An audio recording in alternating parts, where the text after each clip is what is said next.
जो आपकी मदद करेगा 70 आउट ऑफ 70 मार्क्स लाने में। फिजिकल एजुकेशन का कंप्लीट सिलेबस बस 20 से 30 मिनट में हम कवर कर सकते हैं। देखो ये तो बात पक्की है कि 30 मिनट में 20 मिनट में हम फिजिकल एजुकेशन पूरा सिलेबस डिटेल में तो नहीं पढ़ सकते, लेकिन मैं आपको ये बता दूं कि क्या क्वेश्चन कहां से बनेगा, कैसा क्वेश्चन कहां बनेगा, किस टॉपिक से बनेगा, और वो आप अगर पढ़ लो तो इसका मतलब आपका सिलेबस कवर हो गया। जी हाँ, निचोड़ लेकर आया। मुझे पता है कि कौन से सेक्शन में कहां से क्वेश्चन बन सकता है, सब्जेक्टिव क्वेश्चन कहां से बनेगा, डायग्राम बेस्ड क्वेश्चन कहां से बनेगा, ऑब्जेक्टिव क्वेश्चन कहां से बनेगा, है ना। तो वो टॉपिक्स आपको लेकर आया हूं और वो टॉपिक आपको 1 बाय 1 बता दूंगा, जिससे आपके 70 आउट ऑफ 70 मार्क्स लाना आसान हो जाएगा। ठीक है, शुरू करें। वेलकम है सभी चैंपियंस का फिजिकल एजुकेशन के सबसे वायरल, सबसे इफेक्टिव वीडियो में। चलिए, सबसे पहला आपके पेपर में न्यूमेरिकल जरूर पूछे जाएंगे, और न्यूमेरिकल किस टॉपिक से पूछे जाएंगे ये मैं पहले से लिख कर देता हूं, फिक्स है। अगर आपको न्यूमेरिकल सॉल्व करना है तो ये 3 चीजें पढ़ लो। क्या क्या? देखो, सबसे ज्यादा इंपॉर्टेंट, जब आप पहला यूनिट पढ़ते हो, अब मैं आपको अपने हैंड रिटन नोट्स दिखाता हूं, है ना। ये जब आप पहला यूनिट पढ़ते हो, देखो पहले यूनिट का handwritten notes, management of sporting event, इसी में तो हम टाइप्स ऑफ टूर्नामेंट पढ़ते हैं। और जब हम टाइप्स ऑफ टूर्नामेंट पढ़ते हैं तो नॉकआउट और लीग मैचेस के अलग अलग फॉर्मूले हैं। टोटल नंबर ऑफ मैच कितने होंगे, टोटल राउंड ऑफ मैचेस कितने होंगे, अपर हाफ में कितनी टीमें, लोअर हाफ में कितनी टीमें, टोटल बाइज कितने होंगे, अपर हाफ में कितने बाइज, लोअर हाफ में कितने बाइज, सबका फॉर्मूला है। और यही फॉर्मूला पूछे जाने का चांस सबसे ज्यादा है, नॉकआउट का और लीग का, है ना। अगर आपने सैंपल पेपर में देखा हो तो पहला ही क्वेश्चन नॉकआउट टूर्नामेंट का न्यूमेरिकल पूछा था। तो आपके बोर्ड एग्जाम में अगर ऑब्जेक्टिव क्वेश्चन कह लो या न्यूमेरिकल बेस्ड क्वेश्चन कह लो, तो सबसे ज्यादा पूछे जाने के चांसेस इसी लीग और नॉकआउट टूर्नामेंट के हैं। तो जितने भी फॉर्मूले हैं, चाहे नंबर ऑफ टीम हो, चाहे राउंड ऑफ मैचेस हो, चाहे बाइस कैलकुलेट करने का फॉर्मूला हो, सारे फॉर्मूले अच्छे से पढ़ लीजिए और उस पर बेस्ड न्यूमेरिकल सॉल्व कर लीजिए, पीवाईक्यू सॉल्व कर लीजिए। आपका ये टॉपिक इंप्रूव हो जाएगा, बढ़िया हो जाएगा, क्वेश्चन गलत होगा नहीं। ठीक है, फिर बात आता है यूनिट 4 में बीएमआई पढ़ना होता है, बॉडी मास इंडेक्स। ठीक है, और बीएमआई के बेसिस पे क्वेश्चन पूछ सकता है, या तो बीएमआई कैलकुलेट करने को कह देगा, या कैलकुलेशन के स्कोर पे आपको पूछेगा कि बीएमआई की किस कैटेगरी को ये बिलोंग करता है ना। तो ये आप स्पोर्ट्स एंड न्यूट्रिशन वाले टॉपिक में पढ़ते हो यूनिट 4 में। क्लियर। और फिर आता है यूनिट 6 में फिटनेस इंडेक्स स्कोर।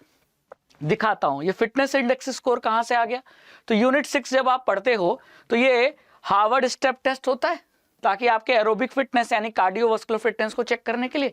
तो यहां ये देखो, फिटनेस इंडेक्स स्कोर कैलकुलेट करने को पूछा जाता है, और उसका ये रहा फॉर्मूला, और ये मैं अपने हैंड रिटन नोट्स में दिखा रहा हूं।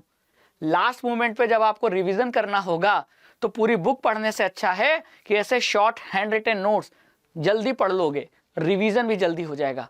तो उसके लिए मैं आपको हैंड रिटन नोट्स जरूर रिकमेंड करूंगा, लेकिन ये हैंड रिटन नोट्स आपको कैसे लेना है वो मैं बाद में बताऊंगा। पहले आपको चर्चा कर लूं कि कहां से कौन से क्वेश्चन बन सकते हैं। ठीक है, तो बीएमआई का, फिटनेस इंडेक्स स्कोर का न्यूमेरिकल, और नॉकआउट एंड लीग टूर्नामेंट का न्यूमेरिकल, ये 3 टॉपिक हैं जहां से न्यूमेरिकल पूछे जा सकते हैं आपके फिजिकल एजुकेशन के बोर्ड एग्जाम के पेपर में। क्लियर। बस सिंपल है, फॉर्मूला याद होगा, वैल्यू पुट करना है और आंसर आ जाएगा। तो आप इन टॉपिक्स पर आप पीवाईक्यू लगा लीजिए, क्वेश्चन प्रैक्टिस कर लीजिए, ताकि एग्जाम में आपको कोई दिक्कत ना आए, और आप उसके लिए मेरा वीडियो देख सकते हैं चैनल पे। ठीक है, चलिए अब आता है फिर कि आपके पेपर में डायग्राम बेस्ड क्वेश्चन भी तो आएंगे। तो डायग्राम किस चीज का पूछेगा, डायग्राम के पॉइंट ऑफ व्यू से कौन से टॉपिक ज्यादा इंपॉर्टेंट है। तो अगर यूनिट 2 की बात करें तो यूनिट 2 में पोस्चरल डिफॉर्मिटी पूछता है। तो मैं आपको यूनिट 2 में लेकर चलता हूं। ये देख रहे हो, काइफोसिस, लॉर्डोसिस, स्कोलियोसिस, बो leg, knock knee, round shoulder, flat foot, इनसे क्वेश्चन आते हैं डायग्राम वाले। डायग्राम देकर पूछेगा ये कौन सा डिफेक्ट है, या डायग्राम देकर पूछेगा कि इस डिफेक्ट को इन चारों ऑप्शन में से किस ऑप्शन से ठीक कर सकते हैं। तो ये वाले क्वेश्चन इस टॉपिक से आ सकते हैं डायग्राम वाले। ठीक है, बहुत बढ़िया। फिर योगा आसन, योगा के अलग अलग पोज आपको डायग्राम देकर पूछेगा ये कौन सा आसन है ना। और ये क्वेश्चन तो आना फिक्स है, तय है। मैं आपको सैंपल पेपर भी दिखा देता हूं। ठीक है, ये देखो सैंपल पेपर। क्लियर। देखो ऐसा क्वेश्चन आया ना कि आपको डायग्राम दे देगा और पूछेगा कौन सा आसन है। तो ये जैसे धनुरासन है, ऐसे क्वेश्चन पक्का आएगा आपके एग्जाम में। फिर आता है disability sports. Paralympic, deaf Olympic, special Olympic, इनका लोगो बेस्ड क्वेश्चन आता है। क्लियर, बात समझ में आ गई। और अब आपको मैं दिखाता हूं यूनिट 4 पे, ठीक है। ये देखो, ये लोगो है। एक बार क्वेश्चन पूछ लिया था कि डेफ ओलंपिक में ये जो लोगो है उसके 4 कलर बताइए, तो रेड, ब्लू, येलो, ग्रीन। तो लोगो वाले क्वेश्चन आते हैं, तो डायग्राम वाला क्वेश्चन इस टॉपिक से भी पूछा जाता है। तो ये तीनों डिसेबिलिटी स्पोर्ट्स को अच्छे से पढ़ लेना है। फिर आता है Harvard test, Rikli and Jones test, senior citizen fitness test जो आता है, यानी कि जैसे यहां ये देख रहे हो हार्वर्ड टेस्ट है, यहां से क्वेश्चन आता है। फिर ये देखो Rikli and Jones senior citizen का जो फिटनेस टेस्ट है, सीनियर सिटीजन के फिटनेस टेस्ट में एक टेस्ट नहीं बहुत सारे टेस्ट आते हैं। तो इनका डायग्राम देकर पूछ सकता है कि ये टेस्ट कौन सा है, टेस्ट का नाम बताओ, या ये टेस्ट किस चीज को कैलकुलेट करने के लिए, किस चीज को मेजर करने के लिए हम कर रहे हैं। जैसे मान लो आर्म कर्ल टेस्ट, ये किस चीज को मेजर करता है, तो यहां आपका आंसर हो जाएगा अपर बॉडी स्ट्रेंथ, है ना। 4 ऑप्शन दे देगा। तो इस तरीके के क्वेश्चन भी आते हैं। फिर आपको मान लो ये दे दिया कि chair sit and reach test, ये किस चीज को मेजर करने के लिए हेल्पफुल है, 4 ऑप्शन दे दिया। तो ये लोअर बॉडी की फ्लेक्सिबिलिटी के लिए मेजर करने के लिए हेल्पफुल है। तो इस टाइप के क्वेश्चन आपको डायग्राम बेस्ड इस टॉपिक से मिलेंगे। तो डायग्राम बेस्ड के लिए आपको ये टॉपिक अच्छे से कर लेना है, ठीक है। समझ में आ गया। चलिए अब आता है केस बेस्ड। हाँ, एक टॉपिक और है, ठीक है, एक टॉपिक और है आपके स्पोर्ट्स इंजरी। स्पोर्ट्स इंजरी में भी सबसे ज्यादा इंपॉर्टेंट है टाइप्स ऑफ फ्रैक्चर, यूनिट 7, ठीक है। आओ यूनिट 7 पे चलते हैं। यूनिट 7 कहाँ है, ये यूनिट 7 आ गया। ये देखो, ये है ना टाइप्स ऑफ फ्रैक्चर, ये टाइप्स ऑफ फ्रैक्चर, और इनके डायग्राम दे क्वेश्चन भी बन सकते हैं कि आपको डायग्राम देकर पूछेगा कि ये किस टाइप का फ्रैक्चर है, या हो सकता है मैच द कॉलम दे दे, है ना। तो ये देख रहे हो ट्रांसवर्स, ऑब्लिक है, इंपैक्टेड है, नंबर ऑफ पीसेस में टूट जाए तो कम्युनिटेड है। तो ये डायग्राम बेस्ड क्वेश्चन यहां से भी बन सकता है। तो इस टॉपिक को भी डायग्राम पॉइंट ऑफ व्यू से पढ़ना बहुत जरूरी है। अब आता है केस बेस्ड क्वेश्चन। आपके एग्जाम में जो केस बेस्ड क्वेश्चन बनेगा, जैसे मैं आपको सैंपल पेपर दिखा दूं, तो ये देख रहा है सैंपल पेपर, है ना। तो सैंपल पेपर के जैसा ही मतलब पैटर्न तो वही रहेगा। अब देखो आपका जो केस बेस्ड क्वेश्चन है 31, 32 और 33, यानी आपके 3 केस बेस्ड सवाल पूछे जाएंगे, 3। अब वो केस बेस्ड सवाल किस टॉपिक से ज्यादा पूछे जाने के चांसेस है, तो नॉकआउट और लीग फिक्सचर से क्वेश्चन पूछे जाने के चांसेस है। जी हाँ, यहां से न्यूमेरिकल बन सकता है और यहां से केस बेस्ड क्वेश्चन भी बन सकता है। फिर टाइप्स ऑफ फ्रैक्चर, बिल्कुल बन सकता है टाइप्स ऑफ फ्रैक्चर। फिर Paralympic, deaf Olympic, special Olympic, यानी स्पेशल जो डिसेबिलिटी स्पोर्ट्स है उनसे क्वेश्चन बन सकता है। विटामिन से क्वेश्चन बन सकता है, जैसे मैंने आपको यहां दिखा दूं, ये देखो फ्रैक्चर से केस बेस्ड क्वेश्चन बना है, ये केस बेस्ड क्वेश्चन है, इस टाइप का केस बेस्ड क्वेश्चन। फिर ये देखो डिसेबिलिटी स्पोर्ट्स का लोगो देखकर 4 सवाल पूछ लिए, है ना, क्लियर। फिर ये देखो फिक्सचर से case based question, knockout fixture का डायग्राम देकर आपसे 4 सवाल पूछ लिए, क्लियर। तो ये केस बेस्ड क्वेश्चन बन सकता है इस टॉपिक से। Types of vitamin, vitamin B, vitamin C, इन पे बेस्ड केस बेस्ड क्वेश्चन आ सकता है। फिर ऑर्गेनाइजिंग कमिटी और उसका रोल आपको ये पहले यूनिट में मिलेगा। ऑर्गेनाइजिंग कमिटी 4 टाइप की होती है और इनका इवेंट कराने में रोल क्या होता है, इस टॉपिक से भी केस बेस्ड क्वेश्चन बन सकता है। अगर केस बेस्ड नहीं बना तो सब्जेक्टिव में तो पूछ ही लेगा, ठीक है। समझ में आया, टॉपिक क्लियर हो गया। अब आते हैं कि ये जो 2, 3 और 5 मार्कर वाले जो क्वेश्चन हैं जो सब्जेक्टिव है, जिसमें लिखना ज्यादा है, वो पूछे जाने के कहां से चांस है, कौन कौन से टॉपिक से पूछे जाने के 100% चांस है। तो देखो पहला जो टॉपिक है, strategy to make physical activity accessible for children with special need. वो बच्चे जो डिसेबल होते हैं, है ना, जो बच्चे डिसेबल होते हैं उनके लिए, ये देखो दिख रहा है topic, strategy to make physical activity accessible for CWSN। तो इसमें कम्युनिकेशन है, स्पेस है ना, ब्रॉड हेडिंग, इक्विपमेंट है, ग्रेडेड एक्टिविटीज है, सोशल स्ट्रैटेजीज है, साइकोलॉजिकल स्ट्रैटेजीज है, इन्हीं को एक्सप्लेन करना है। हो सकता है 5 नंबर में आ जाए, 2 नंबर में आ जाए। 5 नंबर में आएगा तो सब कुछ एक्सप्लेन कर देना, 2 नंबर में आएगा तो ऐसे लिखेगा write any 2 strategies write any 2 strategies या explain any 2 strategy to make physical activities accessible for CWSN। तो ये वाला टॉपिक सब्जेक्टिव के पॉइंट ऑफ व्यू से बहुत इंपॉर्टेंट है। फिर साई फिटनेस टेस्ट, साई मतलब स्पोर्ट्स अथॉरिटी ऑफ इंडिया ने अलग अलग एज ग्रुप के लिए अलग अलग फिटनेस के टेस्ट बता रखे हैं, वहां से क्वेश्चन बन सकता है। ठीक है, देखो ये है ना, क्लियर। तो देखो 5 से 8 साल के बच्चों के लिए ये वाले टेस्ट हैं, 9 से 18 साल के बच्चों के लिए ये वाले टेस्ट हैं। इस टेस्ट में ही ये सब आते हैं डायग्राम, है ना। और जो 60 साल के ऊपर हैं वो रिकली एंड जोन्स टेस्ट का पार्ट है, तो ये टेस्ट पूछे जा सकते हैं। यानी ये चैप्टर, ये सारे टेस्ट आपको सब्जेक्टिव के पॉइंट ऑफ व्यू से भी याद करना बहुत जरूरी है। ठीक है, फिर आता है आपका female athlete triad.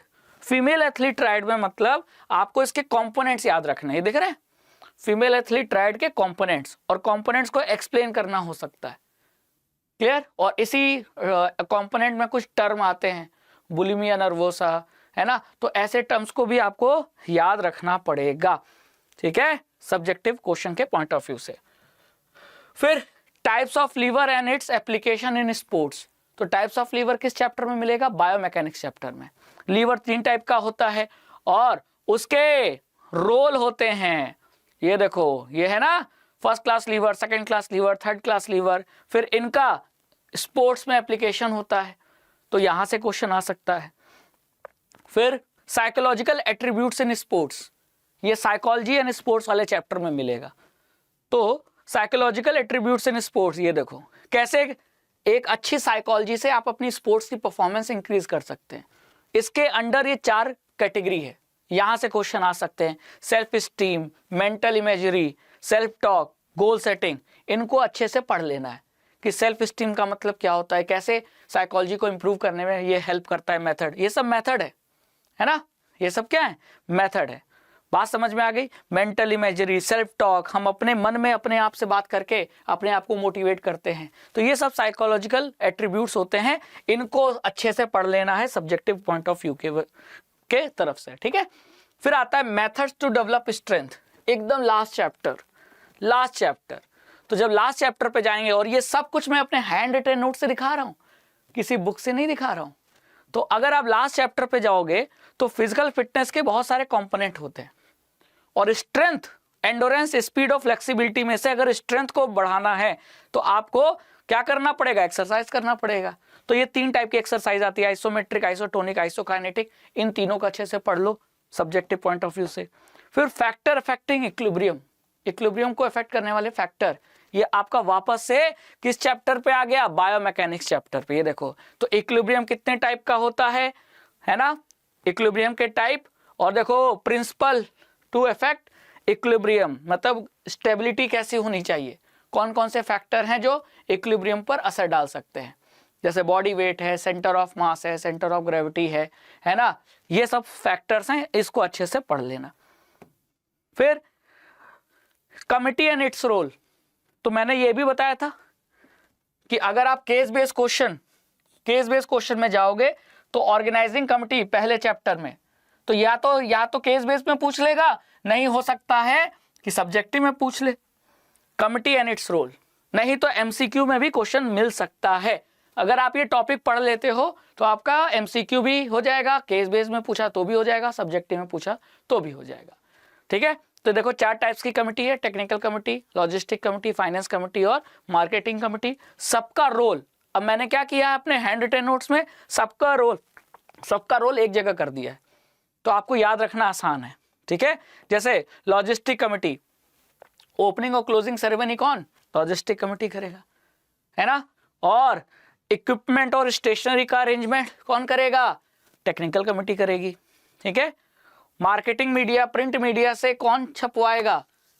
Marketing committee करेगी। तो इस टाइप के शॉर्टकट में आपको, मतलब इसको एमसीक्यू के लिए भी पढ़ लोगे, केस बेस्ड क्वेश्चन के लिए भी पढ़ लोगे और सब्जेक्टिव क्वेश्चन के लिए भी पढ़ लोगे। तो ऑर्गेनाइजिंग कमिटी जो होती है उसके जो 4 टाइप्स हैं, और इन सभी 4 टाइप्स का रोल ये आपको पढ़ना ही पढ़ना है। क्वेश्चन फंसेगा, पक्का फंसेगा, 100% टॉपिक ऐसे बता रहा हूं जहां से क्वेश्चन फंसेगा। फिर आता है बायोमैकेनिक्स चैप्टर में Newton law, first law, second law, third law, और उसका स्पोर्ट्स में एप्लीकेशन, ठीक है। तो बायोमैकेनिक्स चैप्टर दिखाऊं, ये देखो बायोमैकेनिक्स चैप्टर। अब इसका स्पोर्ट्स में एप्लीकेशन देखो, जैसे ये थर्ड लॉ का एप्लीकेशन है, ये सारे स्पोर्ट्स सेकंड लॉ पे बेस्ड है, ये सारे स्पोर्ट्स में दिख रहा है आपको फर्स्ट लॉ लग रहा है, ये सब हैंड रिटन नोट्स में। तो आपको यही चीजें एक्सप्लेन करनी है कि न्यूटन का लॉ और स्पोर्ट्स में कैसे उसको अप्लाई करते हैं। जैसे किसी फुटबॉलर ने बॉल मारा तो गोलकीपर हाथ से रोकता है, यहाँ क्या आ गया, law, first law of inertia है ना, यानी न्यूटन का फर्स्ट लॉ, तो वो पढ़ना है। फिर friction and it's type, friction and it's type आपको कहाँ मिलेगा, फ्रिक्शन एंड इट्स टाइप इसी चैप्टर में मिलेगा, बायोमैकेनिक्स चैप्टर में। ठीक है, क्लियर, टाइप्स ऑफ फ्रिक्शन और उसका फोटो डायग्राम ये, और method to reduce friction, clear, समझ में आ गया। और लास्ट है effect of exercise on muscular system, short term effect भी, लॉन्ग टर्म इफेक्ट भी। ठीक है, अब effect of exercise on muscular system, तो हमारे मस्कुलर सिस्टम पे क्या असर पड़ता है, तो ये देखो, effect of exercise on muscular system, short term effect, ये सब लॉन्ग टर्म इफेक्ट। इन्हीं को और डिटेल में पढ़ लेना, अगर सब्जेक्टिव क्वेश्चन में लिखना है तो इन्हीं को और डिटेल में लिखना है। ठीक है, ऑब्जेक्टिव आया तो पूछ लेगा which of the following is not a long term effect, is not a short term effect, ऐसे क्वेश्चन बनेगा। क्लियर, तो ये था आपका इस मिनटों में, यानी इस वीडियो में मैंने आपको ये बता दिया कि कौन कौन सा टॉपिक पढ़ के जाओ, 100% क्वेश्चन बनेगा, पेपर यहीं से बनेगा, और पेपर समझ लो लीक हो चुका है, 70 आउट ऑफ 70 फिक्स हो गया। अभी मैंने आपको जो कुछ बताया वो कहां से बताया, अपने हैंड रिटन नोट से, और बच्चों को ये मैं हैंड रिटन नोट्स दे भी रहा हूं